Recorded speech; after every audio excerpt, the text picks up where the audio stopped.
So we have a huge amount of ARK news to go over, including an actual teaser trailer for Lost Colony, as well as a price tag, and of course a confirmed release date. A lot of information about that. But before we get into it, we actually have to talk about some other stuff. First of all, I do want to say tomorrow, on Wednesday the 19th, we have Snail Games talking at the GDC at around 10:30 a.m. PST, and they're going to be talking about the 10th anniversary celebration for ARK Survival Evolved. Now, we don't know if anything new is coming for ARK Survival Evolved, but we have had some information confirmed about something called ARK Aquatica, which is being developed by Snail Games, not Wildcard. We don't even know what this thing is. It hasn't been announced yet, and Wildcard has already said, just so you know, we're not making this. And yeah, that's probably the right thing for them to do, because if they didn't come out and state this, like, ASAP, then I'm sure there would have been uproar, because, you know, realistically, they keep putting out things that people have to buy, and they, you know, like, it's all cause of Snail Games, of course, but at the same time, I'm sure that they don't want more flack. But yeah, they are not making this. Snail Games is making this. Something called ARK Aquatica. We don't know anything about it. I mean, from the name, it sounds like it's probably going to be a Subnautica ripoff, just because Snail Games has a track record of kind of ripping off games. Of course, we have PixARK, which is very, like, Minecraft-esque. And yeah, we also have ARK Park as well, which is not amazing. Just in general, Snail Games don't also have a good track record of even making good ARK spin-offs, let alone actually helming good games. They've had a lot of flops like Dark and Light, Last Oasis, and Atlas, of course, and they keep abandoning all these projects as well, which is unfortunate. But yeah, so I don't know what it's going to be. We don't have anything on it. Maybe we'll see some pictures or a trailer or something tomorrow. If we do, I will cover it, of course. But yeah, I'm not really super hopeful, but we'll see. Again, we have no idea what it is, so we'll see what it actually ends up being. But yeah, so anyway, back to Lost Colony, back to stuff that we know is coming from Wildcard. We have a teaser trailer for it, and I'm gonna go ahead and play it right now. Do you know what it's like to want someone back with you more than anything? I do. I loved someone once.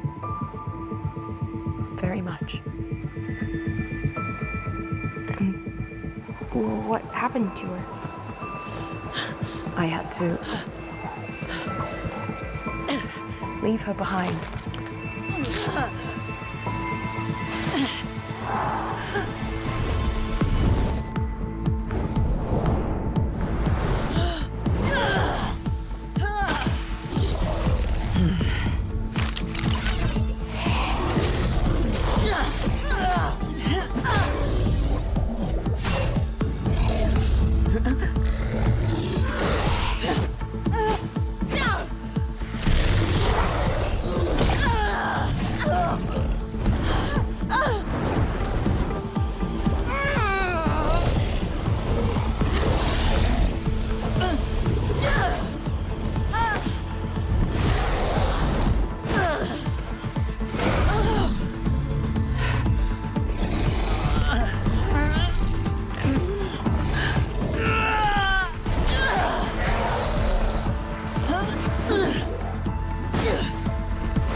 Story continued to the far side of the earth, into frozen wastes shrouded in endless night, where a small pocket of humanity managed to survive the long cataclysm, in a place called Arat Prime.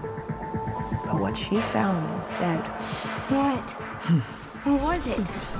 There she found the stuff of nightmares.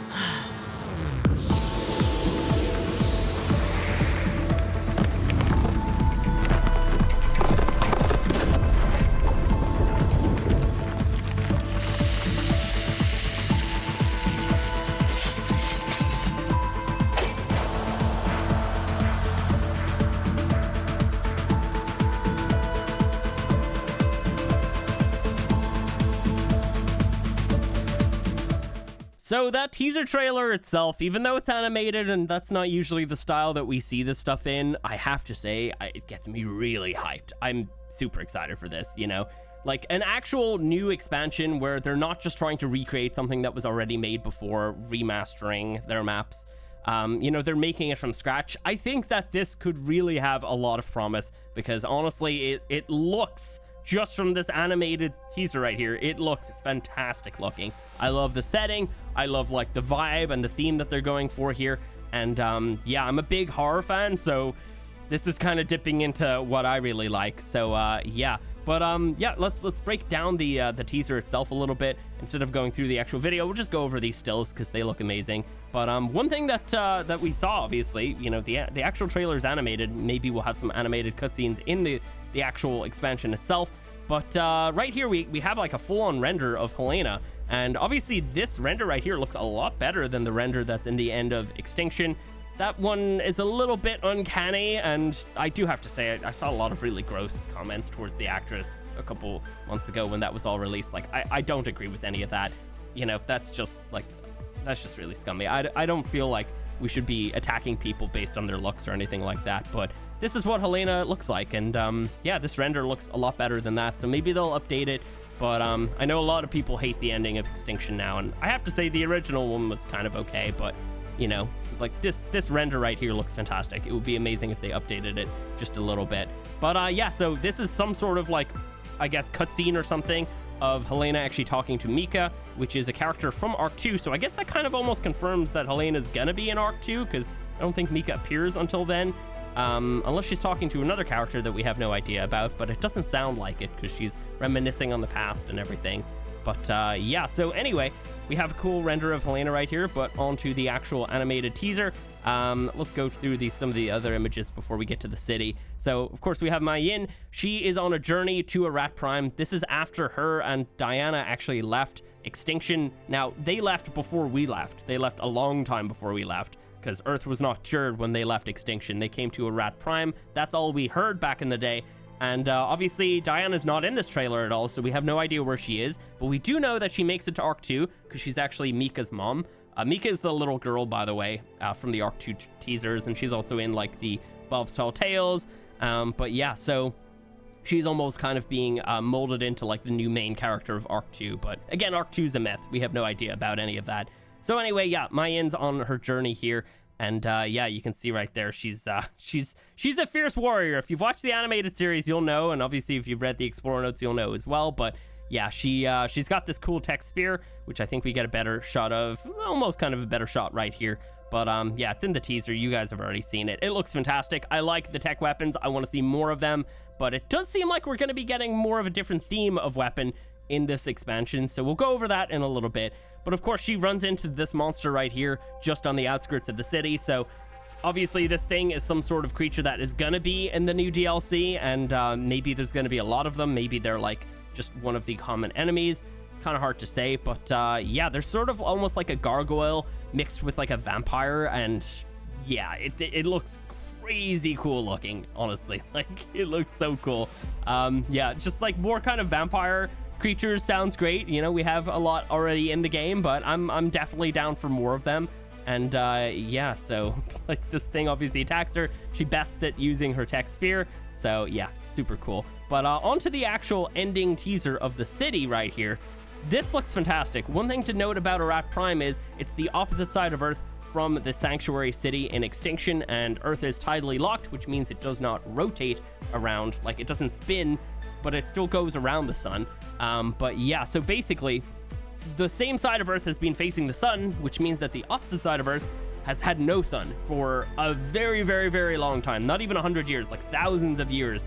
This kind of area has been cast in darkness, although not complete darkness, because of course we have the remnants of what used to be our moon still shining light down upon this area, but not actual proper heat though. So yeah, it's gonna be kind of interesting. So that's why we still have like trees and stuff here. But yeah, so obviously right here, she's on the outskirts of like a gigantic sprawling city.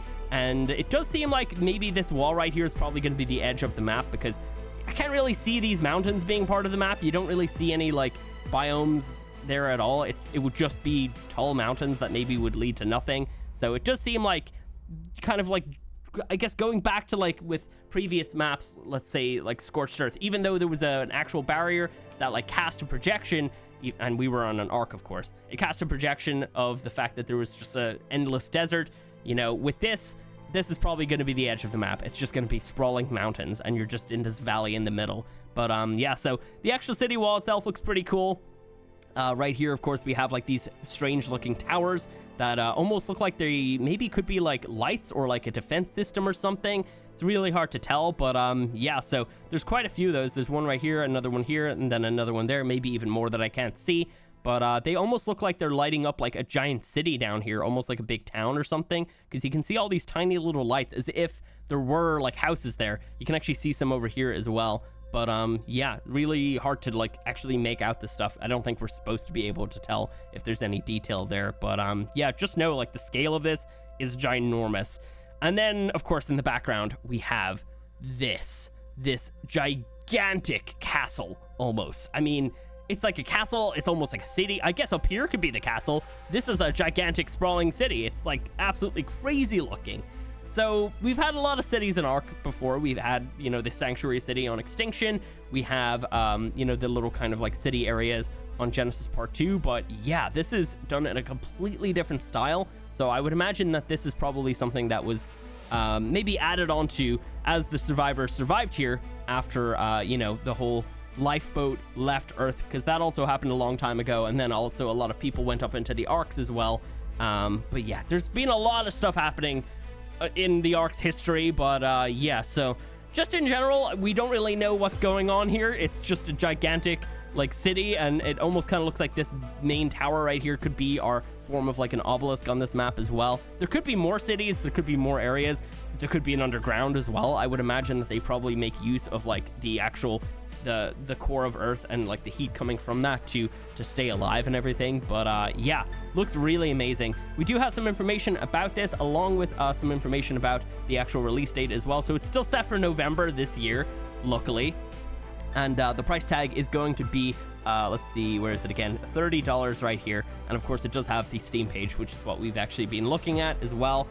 So yeah, it's going to be really cool. Honestly, I'm really excited for it. And yeah, I don't know, like, we'll have to wait and see. Wildcard do mention a couple things here. It's a vast occupied city, which means that those creatures are probably going to be what was once survivors, which I think sounds amazing.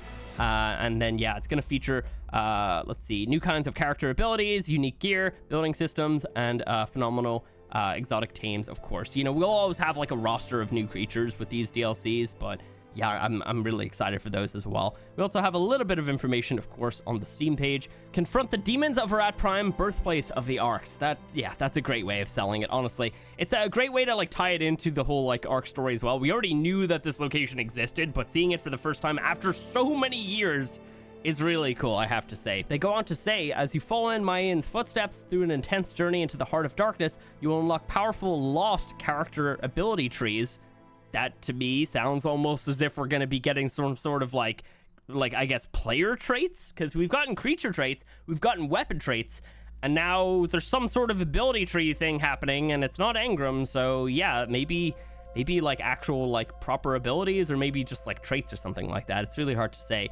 Befriend exotic tames, craft cursed tiers of gear. So yeah, like I was thinking, you know, we have a lot of tech weapons that could be in the game, but maybe they're going to be steering away from tech, and we'll only have the tech spear coming in. It does almost seem like that, because we're probably going to have a lot of like gear that the people that actually lived here would be using. So yeah, it's the cursed tier. That's what it's called currently. So yeah, that sounds amazing.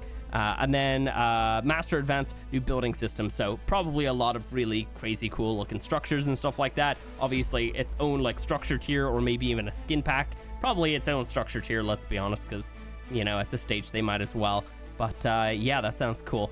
They also actually have more information here. But beware, the frozen wastes of Arat Prime are not devoid of intelligent life. On the contrary, the city has become a war-torn battleground between twisted, element-powered factions. Oh god, that sounds so cool. Seeking to undo what was accomplished at the end of ARK Extinction. Together with generations of heroes, you'll unite the past and the future of ARK. So yeah, basically, again, it's the missing puzzle piece that we always needed. And yeah, I guess there's like full-on like factions of enemies here. It's really hard to tell what they're actually going for here, because we don't really have much to go on besides like a vampire gargoyle thingy. But yeah, I think it sounds amazing. You know, like the survivors here obviously had to do specific things to survive on Earth. when heat basically started to not exist for them, and yeah, they were just cast in darkness for thousands of years. So yeah, there's a lot of stuff going on here, probably a lot of history as well, and I'm really excited to see what they have planned for this. The one thing that I do have to say is, like, before in the past, Snail Games has said during investor meetings that there's actually 2 DLCs coming. I don't know if that's still gonna be a thing, but this could be part 1 of like, I guess 2 of them coming. Like, we have really no idea. It does say on the Steam page that Lost Colony is what we're buying. It doesn't say Lost Colony part 1 and part 2 like when we bought the Genesis Pass. So yeah, what do you guys think about this though? What do you think about the price tag? Obviously these kind of maps used to cost 20, now they cost 30. Times are changing, I guess, but at the same time, you know, like, money is still a big issue for a lot of people, and I honestly can completely relate to that. But yeah, I don't know, what do you guys think about it? And yeah, let me know all your thoughts down below. Let me know what you guys think about the actual setting, as well as the ARK Aquatica thing. Whatever the hell that's actually gonna end up being. Either way though, if there's more news, I'll bring it out to you guys, and yeah, catch you in the next one.